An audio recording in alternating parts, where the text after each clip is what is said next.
নারী, গাড়ি, বাড়ি, স্থাবর অস্থাবর সম্পত্তি, সন্তান সন্ততি, এগুলো প্রাপ্তির আকাঙ্ক্ষা, এগুলোর প্রতি আকর্ষণ মানুষের জনমভর। আমরা সবাই এগুলো চাই, ঠিক কিনা? এর মধ্যে সবচেয়ে গুরুত্বপূর্ণ একটা হচ্ছে সন্তান সন্ততি। দেয় কে? জোরে বলতে হবে, কে দেয়? চাইতে হবে কার কাছে? নাকি মাজারে, নাকি দরগায়?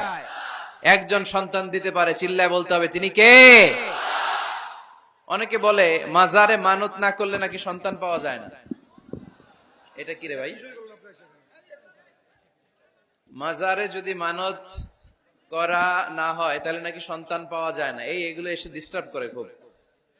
এটা খুলে ফেলেন, খুলে নিচে রাখেন, এটাতে এদিকে রেখে দেন, এই পাশে থাক যতটুকু হয়, এদিকে দিয়ে দেন এই পাশে। তো এটা একটা ভুয়া কথা, তাই না? মাজারে আর একটু উপরে উঠাইতে হবে।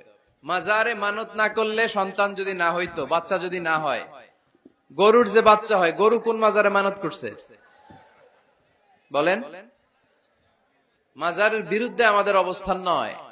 মাজার হচ্ছে মাকানু জিয়ারা, যেখানে মানুষ জিয়ারত করে, ভিজিটিং প্লেস। আসলে শব্দটা হবে মাকবার, মানে কবর। কারো কবরে যাওয়া, জিয়ারত করা, এটা সুন্নাহ। কবর দেখলে আমরা সালাম দেই, ঠিক কিনা? এটা সুন্নাহ। তবে কবরে শুয়ে থাকা ব্যক্তির কাছে চাওয়া যায় না। চাওয়া যায়? ইদা সাআলতা ফাসআলিল্লাহ, যখন চাইবে কার কাছে চাইবে? ওয়া ইদা ইসতাআনতা ফাসতাইন বিল্লাহ, সাহায্যের হাত যদি পাতো কার কাছে পাতবো? ওনার ভান্ডারে কমতি আছে, ঘাটতি আছে? আমাদের যার যা লাগবে সবও যদি উনি দিয়ে দেয়, ওনার কমতি পড়বে নাকি? সুবহানাল্লাহ পড়েন। এজন্য মাজারে মানত না করলে সন্তান পাওয়া যায় না, এটা ভুয়া কথা, তাই না? তাহলে ছাগলের বাচ্চা হয় কেমনে? গরুর বাচ্চা হয় কি করে? এরা তো কোথাও মানত করে না। তাহলে বুঝা গেল সন্তান দেয়ার মালিক কে?